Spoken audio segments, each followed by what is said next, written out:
ਸ਼ਹਿਦ ਮੈਂ ਕਹਿਵਾਂ ਉਹਦੇ ਕੋਲ ਸੀ ਮੈਂ ਉਹਨੇ ਉਹਦਾ ਕਮਰਾ ਦੁਖਾ ਲਿਆ ਹੈ ਨੀ ਇਹ ਅੱਛੀ ਨੋਰਵੀਜਨ ਲੱਕੜੀ ਉਹਨੇ ਕਿਆ ਰਹਿਣਾ ਤਾਂ ਬਹਿ ਜਾ ਜਿੱਥੇ ਵੀ ਤੇਰੀ ਮਰਜ਼ੀ ਮੈਂ ਆਲੇ ਦੁਆਲੇ ਦੇਖਿਆ ਕੋਈ ਉੱਥੇ ਕੁਰਸੀ ਨਹੀਂ ਸੀ ਮੈਂ ਦੂਰੀ ਤੇ ਬਹਿ ਗਿਆ ਸਮਾਂ ਸੋਚ ਕੇ ਉਹਦੀ ਸ਼ਰਾਬ ਪੀ ਕੇ ਅਸੀਂ 2 ਵਜੇ ਤੱਕ ਗੱਲਾਂ ਕੀਤੀਆਂ ਫੇ ਉਹਨੇ ਕਿਹਾ ਸੌਣ ਦਾ ਸਮਾਂ ਹੋ ਗਿਆ Ramón Lobo, buenos días. Buenos días, aunque no los mejores. ¿A qué te refieres? Bueno, ayer hubo un partido en el Vicente Calderón entre mi equipo y otro equipo que... Perdona que te haga esta pregunta que te va a ofender, que nos conocemos hace mucho, pero siempre me confundo. ¿De qué equipo eres? ¿Del de un lado? No, ahora hay que decirlo. Hoy es el día que decirlo del Real Madrid, pero el Atlético de Madrid ayer hizo un partidazo.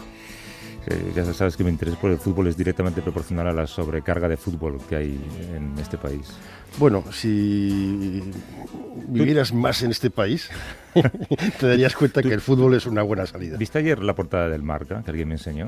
La portada del Marca era una bandera del Atlético de Madrid, una bandera del Real Madrid, delante de cada bandera un huevo de gallina y en medio un salero. Y el titular era Sal con huevos. O sea, aparte de lo zafio que es el periódico más leído en este país, además, me parece, ¿no? Sí. Yo creo que es un deporte que si tiene problemas, uno de ellos es la violencia, ¿no? Y sí.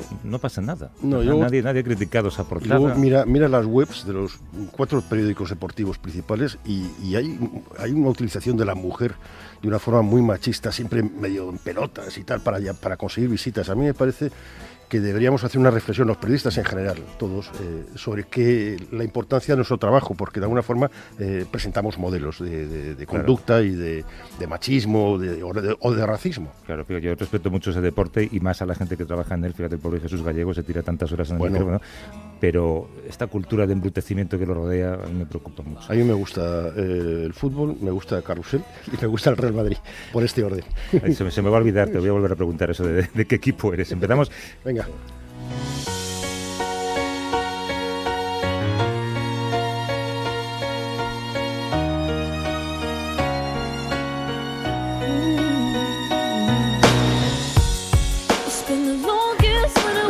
Arabia Saudí financia Al-Qaeda, lo ha reconocido Zacarías Moussaoui, el único condenado en Estados Unidos por los atentados del 11 de septiembre de 2001, desde la cárcel donde cumple cadena perpetua, la cárcel de máxima seguridad en Estados Unidos. Según el terrorista, miembros de la familia real saudí respaldaron económicamente a Al-Qaeda. Cuando ocurrieron esos atentados, yo recuerdo que la única foto que había que vinculaba a alguno de ellos con alguien que todavía estaba vivo era la foto de este hombre Moussaoui, tú te acordarás, calvo, sí. Con traje naranja, se le llamaba el terrorista número 20. Sí, el único que no se subió al avión. Pero había sido detenido por un problema de migración, a pesar de que se había apuntado a una academia de vuelo sin tener ningún interés en pilotar, solamente quería aprender a despegar. Sí, y no aterrizar. Y nadie en el FBI pensó, estos estarán tramando algo, ¿eh? Sí, es el problema. Ahora hay que ver por qué este hombre dice esto ahora, ¿no? Y no lo ha dicho antes, pero el problema es que la música suena bien. Siempre se ha dicho que Arabia Saudí podía estar ahí detrás, o por lo menos una parte, algunos millonarios, no sé. Este hombre cuenta en el New York Times que este hombre dice que Al-Qaeda creó una especie de base de datos digital con los nombres de los donantes, o sea, hasta los terroristas son organizados en estas cosas, y que entre esos nombres figuraban algunos altos cargos del gobierno saudí, entre ellos Turki al-Faisal, que fue entonces jefe de los servicios de inteligencia, un ex embajador en Estados Unidos, y también Bin Talal, que es uno de los hombres más ricos del mundo. ¿Para quién o por qué elaboró esta base de datos? Porque además es un tipo que sus abogados y los abogados del gobierno americano lo calificaron como una persona extraordinariamente inteligente. No parece que se lo esté inventando, ¿no? No. Hombre, igual era para pagar los impuestos luego a Montoro, ¿no? Tener ahí todos bien localizados quiénes fueron los que pagaban o no. Bueno, ahora hay que ver por qué salen ahora estas declaraciones. Hay un juicio que está en Nueva York contra Arabia Saudí, que es un juicio impulsado un poco por las víctimas, y también se ha sabido que hay una parte del sumario, digamos, o de las informaciones sobre el 11S que permanece secreta. Y justamente parece ser que son informaciones que tienen que ver con Arabia Saudí. Y crecen ahora las presiones en Estados Unidos para que se haga público esa parte. Es una parte que ni siquiera la comisión del 11S logró que se hiciera pública, así que es bajo secreto todavía. Y este hombre insiste en que él trabajaba para Osama Bin Laden. De hecho, está demostrado que había convivido con él en algunas ocasiones y que era un hombre de confianza de Bin Laden. Al parecer, Moussaoui también reconoce que actuó como correo de Bin Laden para entregar mensajes a destacados príncipes saudíes. Habló de entrenamiento en Afganistán, incluso de un plan para, esto es interesante, un plan para derribar con un misil el Air Force One, el avión presidencial de Obama. Lo interesante es con quién lo habló. Lo habló con alguien de la embajada de Arabia Saudí en Washington. Sí. Bueno, siempre se ha dicho esto, ahora hay que ver qué hay de verdad y qué no hay de verdad. Los saudíes han reaccionado de inmediato, han dicho que esto se lo está inventando, que este es un tío que tiene problemas mentales, que ya incluso sus abogados esgrimieron estos problemas mentales para su juicio y que no tienen credibilidad. Pero lo que te decía antes, hay una música que sí no parece tan rara, ¿no? Y la sensación de que es un país que maneja muy bien, digamos, la impunidad, quizá porque está sentado sobre una mina de petróleo debajo, ¿no? Es sabido que hasta la fecha la fuente más importante de financiación de Al-Qaeda y del Estado Islámico proviene de los países del Golfo Pérsico, sobre todo Qatar, Arabia Saudí, Kuwait, Emiratos Árabes Unidos. De ser ciertas las declaraciones de Moussaoui, aparece la siguiente pregunta: ¿por qué Arabia Saudí conspira contra su principal aliado, Estados Unidos? Me estoy acordando además que cuando ocurrió el 11S se cerró el espacio aéreo americano. El único avión que despegó desde Estados Unidos era un avión financiado por la familia de Bin Laden, que sacaba a todos sus familiares de ese territorio. Saludamos al delegado de la agencia EFE en el norte de África, Javier Martín. ¿Cómo estás, Javier? Hola, buenos días. Buenos días. En las relaciones internacionales la hipocresía y los intereses suelen ir de la mano. ¿Es el caso de Estados Unidos y Arabia Saudí? ¿El petróleo es el telón de fondo de esta supuesta amistad? El petróleo fue el inicio de la amistad. Fue justo después de la Segunda Guerra Mundial.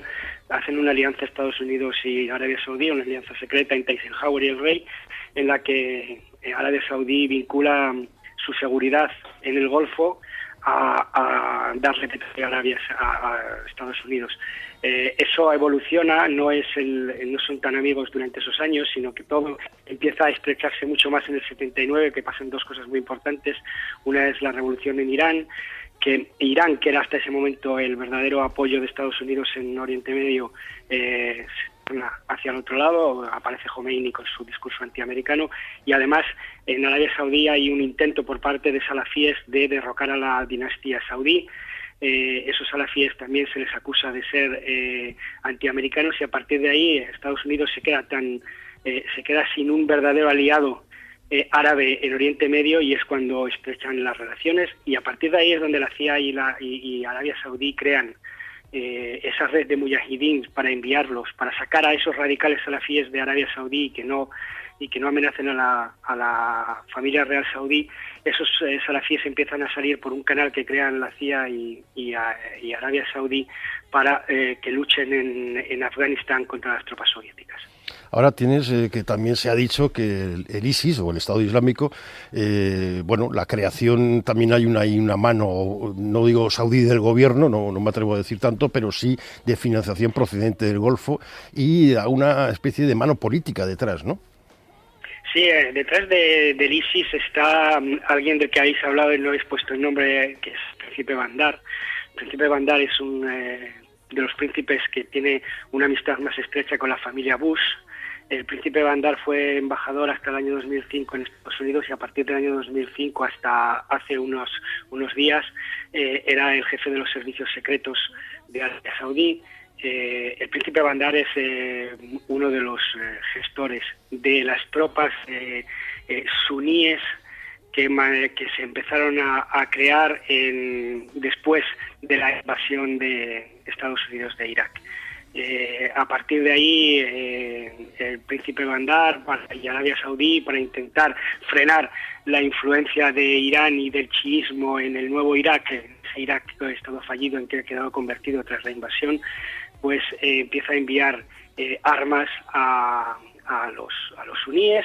Se crean, Estados Unidos y Arabia Saudí crean en 2006, para luchar contra Al-Qaeda en Irak, unas milicias que son las llamadas milicias del despertar. Esas milicias del despertar consiguen aplacar a Al-Qaeda en Irak, pero al mismo tiempo esas milicias suníes tan altamente armadas y también armadas empiezan a partir de 2010 a tornarse del lado de al-Baghdadi, que en realidad es quien sustituye o es el rival de Al-Qaeda en Irak.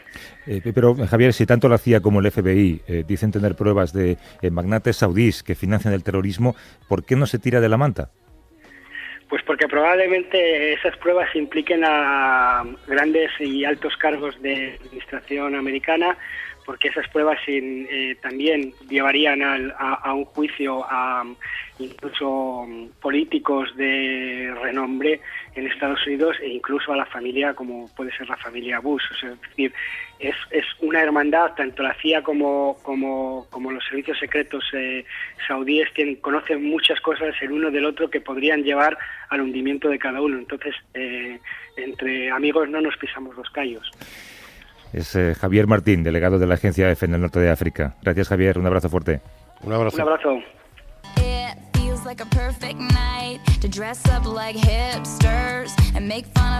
Nunca pensé que esto pasaría en este programa. Hombre, ese para el tema que vamos a hablar, pues me pareció que Taylor Swift era bastante adecuada. Bueno, hablamos de selfies que cuestan la vida. A la norma de no usar el móvil mientras se conduce, habría que añadir otra variante, que es prohibidos los selfies a bordo de un avión cuando lo estás pilotando. Según una publicación de seguridad aérea americana, esta semana hemos sabido que un selfie del piloto, fue la causa de un accidente de aviación en Watkins, en Colorado. Sí, ocurrió el 31 de mayo del 2014. Perdieron la vida el piloto y un pasajero. Antes de estrellarse, algunas imágenes que se tomaron a bordo de la avioneta con una cámara estas de GoPro muestran que el piloto y varios pasajeros estaban tomando selfies tanto en el despegue como en el vuelo. Tras la investigación se ha concluido que el uso indebido del móvil distrajo al piloto e hizo que perdiera el control del aparato. Claro, es un problema estas fotos, ¿no? Porque quieres quedar bien, que es un poco el narcisismo de los selfies, pero te distraen de lo que tienes que hacer, que es salvar la vida, la tuya y la de los que van atrás. Sí, si tuvieran la puerta abierta tendríamos más facilidad por lo menos para tratar de gritar, ¿no? Pero como la cierran la puerta no sabes lo que pasa ahí en la cabina. ¿Cuál es el problema con estas fotos, Ramón? Bueno, el problema es que son ilegales. En Estados Unidos no se puede hacer fotos dentro de la cabina a los pilotos, ¿no? Se consideran peligrosas. Parece ser que esta es la última moda entre los pilotos, es tomar imágenes, no solo selfies, sino también imágenes de lo que ocurre fuera. Y claro, esto sorprende porque a los pasajeros nos dicen que tenemos que apagar el móvil, que no se puede tener el móvil encendido porque afecta a los mandos, aunque ahora hay algunas compañías que sí lo permiten, y en cambio parece que los pilotos sí utilizan estos dispositivos en la cabina. Prueba de esta moda es la recopilación de fotos publicadas por pilotos en Instagram durante 6 meses que ha hecho la web Quartz para denunciar este fenómeno. Yo recomiendo, vamos a poner la dirección de la página web en cadenaser.com, recomiendo que la gente vea las fotos. Las fotos son muy buenas, pero hay incluso vídeos grabados desde la cabina de un avión aterrizando en el aeropuerto Reagan de Washington, que dicen que es el más peligroso del mundo porque está entre el Pentágono y el Monumento a Washington. Además hay que tener unas especiales medidas de seguridad. Algún piloto de alguna línea comercial ha grabado en vídeo la maniobra de aterrizaje, es decir, una mano la tenía ocupada con el vídeo. En fin, vamos a ampliar esta información con Luis Lacasa, que es piloto y decano del Colegio de Pilotos de la Aviación Comercial. Luis, buenos días. Hola, muy buenos días. Buenos días, Luis. ¿Estamos hablando de casos puntuales o, a la luz de lo que podemos encontrar, esta avalancha de fotos de pilotos que podemos encontrar en Internet, deberíamos preocuparnos todavía más cuando cogemos un avión de Ryanair? No, vamos a ver, el tema es que estamos hablando de casos puntuales y hay que poner las cosas dentro de su contexto, ¿no? Lo que estamos hablando ahora pues es un poco lo que dice Quartz también en su página web, es un poco la literalidad de la norma. Claro, cualquier norma se hace con unos fines muy concretos. Y el fin concreto con el que se hizo la norma, que en realidad en principio no hablaba específicamente de hacer fotos sino que hablaba del uso de dispositivos electrónicos a bordo de la cabina que te podrían distraer de lo que es la actividad principal que tú tienes, que es precisamente la de pilotar un avión. Hay que tener en cuenta que es que nuestra profesión es una de las profesiones que mayor responsabilidad tienen y que luego también están sujetas a mayor cantidad de normativa, tanto internacional como nacional, como de compañía, y lo que se pretende con estas normas precisamente es evitar la distracción.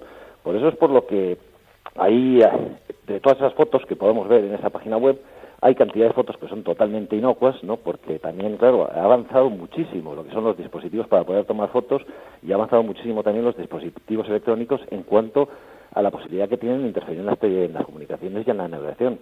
Entonces, pues de todo eso hay que discernir el trigo de la paja y hay que saber qué es lo que realmente puede haber afectado a la seguridad y lo que no. Pero en España está prohibido a los pilotos usar dispositivos electrónicos, como en Estados Unidos. Vamos a ver, como en todas las reglamentaciones, estamos sujetos a la reglamentación de OACI y de Europa, que efectivamente te dice que no puedes utilizar dispositivos electrónicos. Lo que pasa es que, claro, no puedes utilizar dispositivos electrónicos por unos fines muy concretos, que son los que no tengan que ver con la actividad que tú estás realizando en este momento. Pero es que eso avanza muchísimo, y de lo que estábamos hablando en principio, que eran de los ordenadores personales, que eran tan voluminosos en un principio, pues hemos pasado a ordenadores personales que son muchísimo más fáciles de usar, y a las tabletas, en las cuales puedes tener cantidad de información, y tienes el acceso a esa información de una forma muchísimo más inmediata de lo que lo puedes tener con los 8 manuales que llevamos a bordo, tanto de aeropuertos como de legislación, como de cálculo, por ejemplo, de performance de aterrizaje, con el cálculo de lo que es la distancia de aterrizaje, que en algunas ocasiones es muy, muy complicada, porque se complica cuando está la pista contaminada, con nieve o con cualquier otra sustancia que te hace que el coeficiente de frenada sea menor. El poder hacer eso en un dispositivo electrónico te ahorra muchísimo tiempo que te permite dedicar luego a lo que es realmente tu actividad principal, que es la de pilotar ese avión con seguridad. Entonces, a veces en la norma se quedan bancos pintados que en realidad lo que están haciendo es hacerte ser más inseguro cuando lo que tienes que hacer en realidad es utilizar las tablas, que son muy pequeñitas y que el uso de ellas en una cabina, el acceso ya al manual ya es complicado, ya te distrae de tu operación. ¿Y luego, pues... Pero ¿por qué a nosotros no nos dejáis utilizar las tabletas? Y al final no es tan grave, es como si nos dijeran, no, es que esto interfiere en los mandos y luego igual no interfiere tanto, ¿no? Vamos a ver, todo esto va evolucionando. Entonces, cuando empezamos a tener aviones que estaban que eran ya fly-by-wire, lo que llamamos fly-by-wire, es decir, son aviones que ya no van con poleas directamente los mandos desde la cabina a las superficies de mando del avión, sino que van a través de ordenadores y va todo a través de cableado que es eléctrico, pues desde un principio empezó a haber muchos problemas de interferencia entre lo que eran los aparatos que había a bordo con lo que son todos estos cableados que llevan los aviones para el mando o para las comunicaciones. Y que esas interferencias, lo que se hizo, pues lo que se hace siempre es, en principio se prohíbe todo.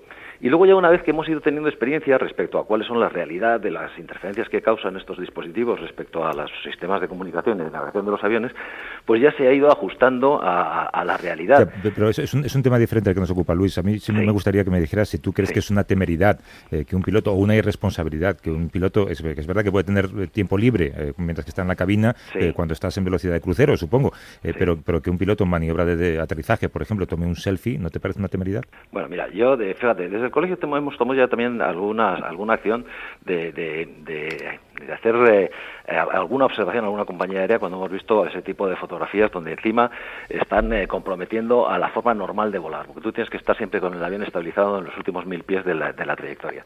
Pero además de eso, por debajo de 10.000 pies, tienes que estar completamente atento a lo que es el pilotaje del avión. Independientemente de que estemos hablando de ver un libro, de comentar algo sobre cualquier tema, sobre, por ejemplo, el partido de ayer, todo eso hay que evitarlo por debajo de 10.000 pies porque es la fase en la que mayor cantidad de accidentes se producen. Y tienes que estar completamente atento a lo que es tu actividad y prevenir cualquier cosa que le pueda afectar a tu avión. Es decir, por eso es lo que le llamamos la cabina estéril. Por eso vamos dos pilotos que tiene que uno estar pilotando y asumiendo todas las funciones de navegación del avión, y el otro está monitorizando lo que hace el piloto que está volando, de tal manera que cualquier error, cualquier desviación, cualquier tema que pueda afectar a la trayectoria del avión, se lo va diciendo y es lo que le llamamos la regla de la doble comunicación. Es decir, si tú tienes una desviación respecto a tu senda de planeo, el otro piloto te lo avisa y tú tienes que corregirla. Si no lo corriges porque estás distraído, a lo mejor con tus propios pensamientos, el otro piloto te vuelve a dar esa indicación y si no reaccionas, entonces toma mando del avión. Es una fase muy complicada y hay que estar a eso. Ahí me está empezando a dar miedo, ¿eh? Ahí me está empezando a dar miedo. Sí. No, al contrario. Al contrario. El hecho que haya esa redundancia y que haya esa atención y que haya esas normas tan estrictas, lo que nos tiene que dar es garantía de que se traten las cosas con el mayor rigor. Lo tenemos que dejar, Luis, que tenemos una desconexión pendiente. Luis Lacasa, piloto y decano del Colegio de Pilotos de la Aviación Comercial. Gracias, Luis. Bueno, nada, no faltaba más. Está a vuestra disposición. Hasta luego. Bueno, pues no hemos podido hablar de Grecia hoy. Bueno, pero bueno, ponemos Bella Ciao en esta versión de Goran Bregovic, que es maravillosa. ¿De qué equipo eras? Que se me ha olvidado. Del Rayo Vallecano. Ciao.